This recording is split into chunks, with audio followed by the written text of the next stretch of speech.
Salut les Beautybooks, c'est Marie et bienvenue sur ma chaîne.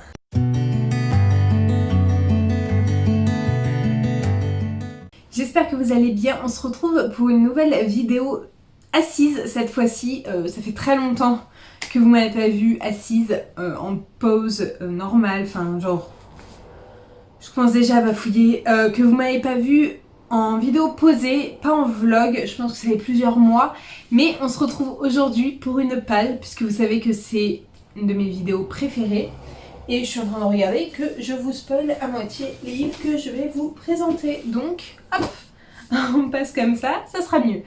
Je vais vous présenter aujourd'hui ma palle du Pumpkin Autumn Challenge.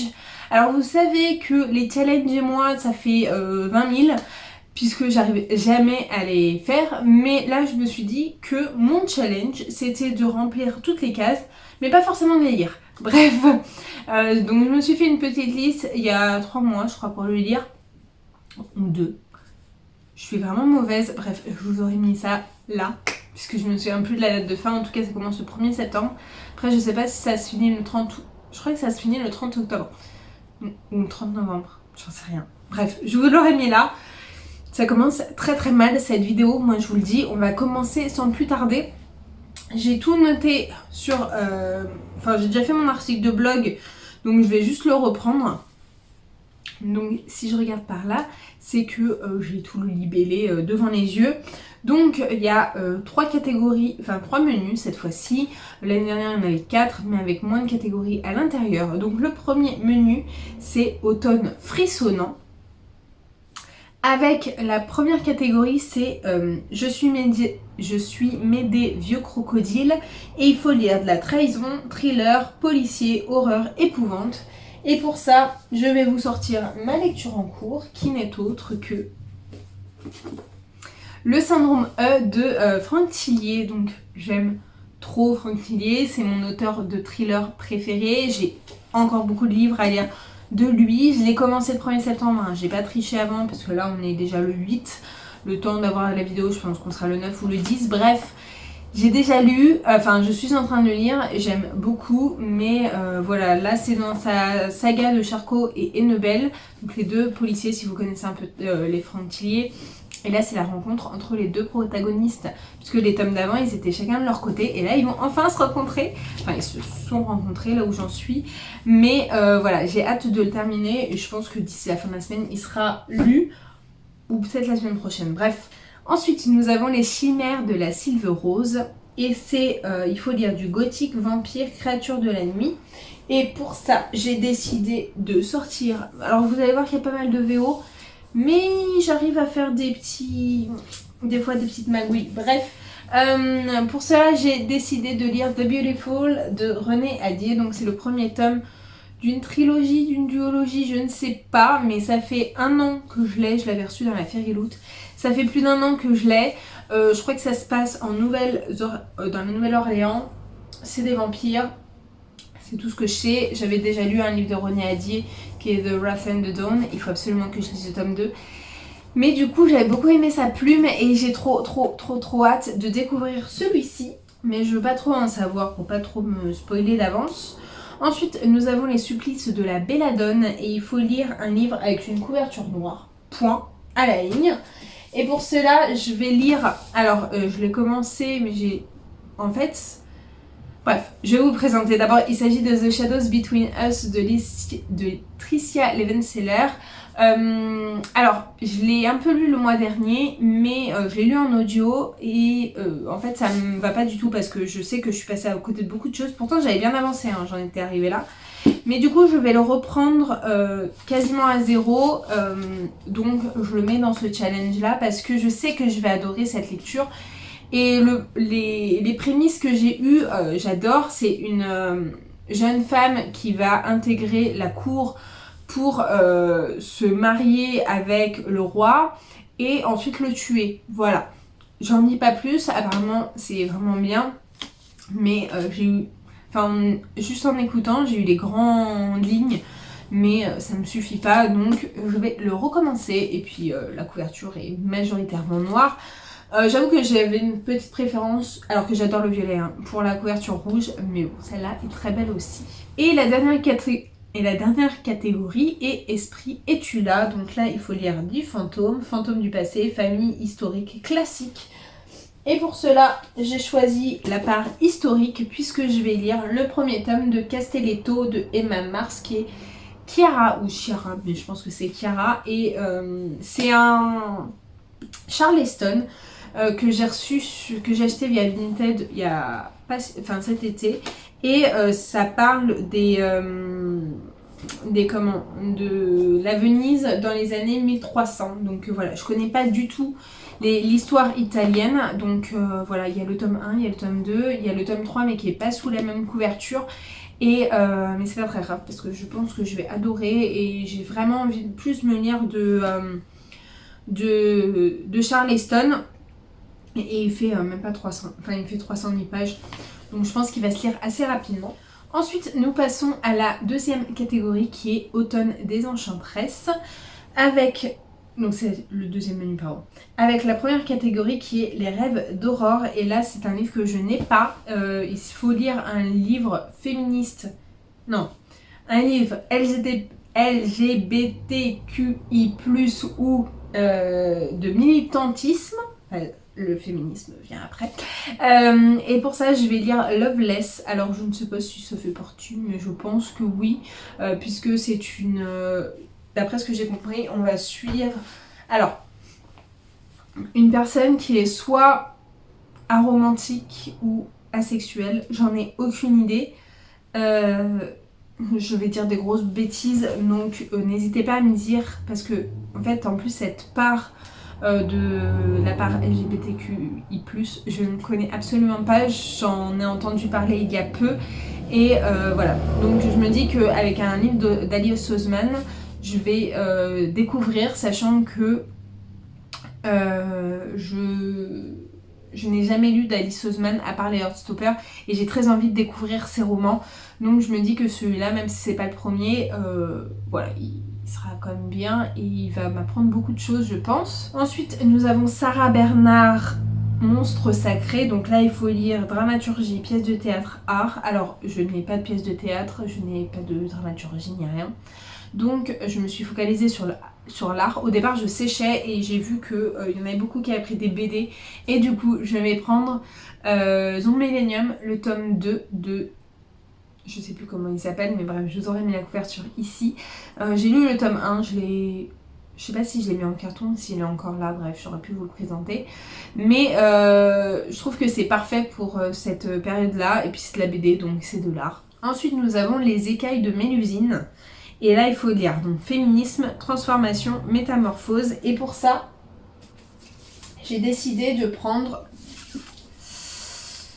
Bright We Run de Bright We Burn, donc c'était avant Run, maintenant c'est Burn, de Kirsten White, qui est en fait le dernier tome de la saga And I Darken. Je l'ai choisi parce que nous avons un personnage principal hyper badass. En fait, c'est une fantasy orientale.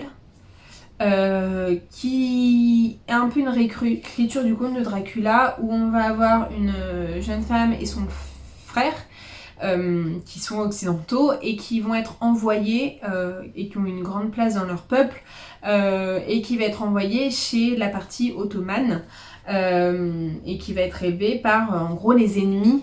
Et donc voilà, on va avoir un personnage vraiment très badass, qui va pas se laisser faire et qui va même les emmener à la guerre presque. Mais j'avais eu un peu de mal avec le tome 1, je l'avais trouvé un peu long, le tome 2 était un peu plus rythmé. Par contre, je me souviens absolument pas de la fin, donc il faut que je lise les dernières pages du tome 2 pour pouvoir lire celui-là, mais j'ai trop hâte. Et puis les couvertures sont magnifiques, j'avais craqué directement pour toute la saga et j'aime trop, je trouve ça trop beau et j'ai trop hâte de savoir comment ça va se terminer. Donc en plus ça me ferait une saga terminée. Et ensuite nous avons Nausicaa de la vallée du vent. Donc là il faut lire un nature writing, écologie, nature, post-apocalyptique, et moi je me suis basée sur le post-apocalyptique avec le tome 5 de Autre Monde de Maxime Chatham. Celui-là je l'écoute, enfin je le lis en audio. J'adore, je trouve que c'est les meilleurs audios qu'il y a sur Audible puisque on a même les effets sonores. J'en ai pas lu un seul papier, je les ai tous écoutés et franchement c'est génial. Je vous le conseille à 10 000%. On va retrouver dans le premier tome un New York qui fait face à une tempête et il ne reste plus que les enfants. Tous les adultes ont soit disparu, soit ils sont devenus hyper méchants, ils ont eu un pet au casque et ils vont devoir survivre après ça, se battre, gagner leur liberté et comprendre ce qui s'est passé aussi. Donc voilà, j'ai trop hâte, sauf que là j'ai un petit peu peur parce que le tome 5, la narratrice, parce que dans les Autres Mondes il y a un narrateur et une narratrice, mais là elle change, donc j'ai trop peur de pas accrocher autant que ce dont je m'étais habituée. Mais le tome 4 je l'avais dévoré pendant le confinement et je suis trop contente de pouvoir le lire.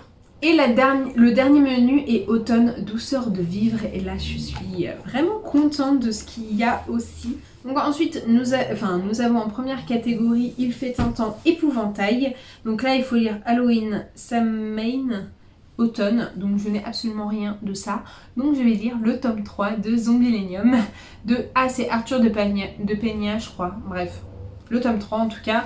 Je ne l'ai pas sur moi, mais les BD ça prend une demi-heure à lire grand max. Donc voilà, et puis je suis trop contente de continuer, sachant que je crois qu'en plus il y a 5 tomes.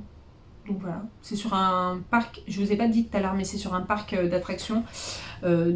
Version Halloween parce que c'est que des créatures d'Halloween en fait.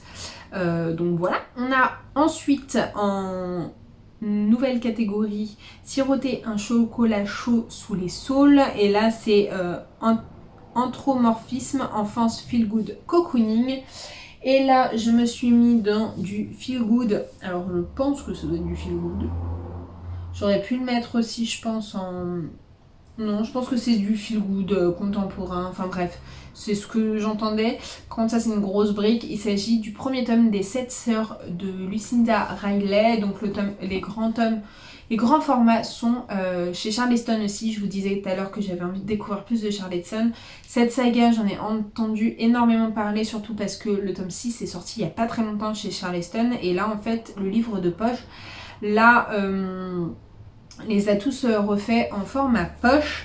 Et donc là on va suivre 6 sœurs qui oui c'est ça, 6 sœurs qui à la mort de leur père, elles ont toutes une origine différente et en fait à la mort de leur père il va y avoir je crois une sorte d'héritage et elles vont chacune à leur tour voir leur pays d'enfance en fait. Et là on commence par Maya qui elle vient du Brésil, donc je pense qu'on va vachement voyager avec ça aussi et j'ai trop hâte de découvrir parce que j'en entends que du bien et je suis trop curieuse de le voir et de voir la suite aussi parce que je pense qu'il y a des pays assez sympas à découvrir. Je suis vraiment désolée si je bafouille énormément mais là il est 19h quasiment, je viens de rentrer du travail, je suis fatiguée et je sais pas, je produis beaucoup de salive donc j'ai du mal à articuler. Ensuite, la troisième catégorie de ce menu, c'est Fafnir ton assiette, sinon pas de piécette. Et il faut lire une créature légendaire et fantastique, petit peuple, féerie, conte, légende, mythe. Et pour cela, je vais finir encore une saga avec Kingdom of Ash. Alors c'est pas vraiment le petit peuple parce que c'est des faées, donc normalement elles sont un peu plus grandes que le petit peuple. Mais on est dans l'idée, vous voyez. Donc c'est le tome final de la saga Throne of Glass. Throne of Glass, c'est l'histoire d'une jeune assassine qui est en prison et qui va être appelée pour combattre dans pas un championnat, mais un tournoi pour à la fin devenir l'assassin du roi. Et donc voilà, donc là j'en suis au 7e tome, donc autant vous dire qu'en 7 tomes il s'est passé beaucoup de choses. Donc on en arrive là au dernier tome. C'est une brique, mais je pense que je peux m'assommer avec. À l'heure où je vous filme, on le commence demain, puisque je l'ai reçu vendredi. Mais j'ai trop hâte de découvrir.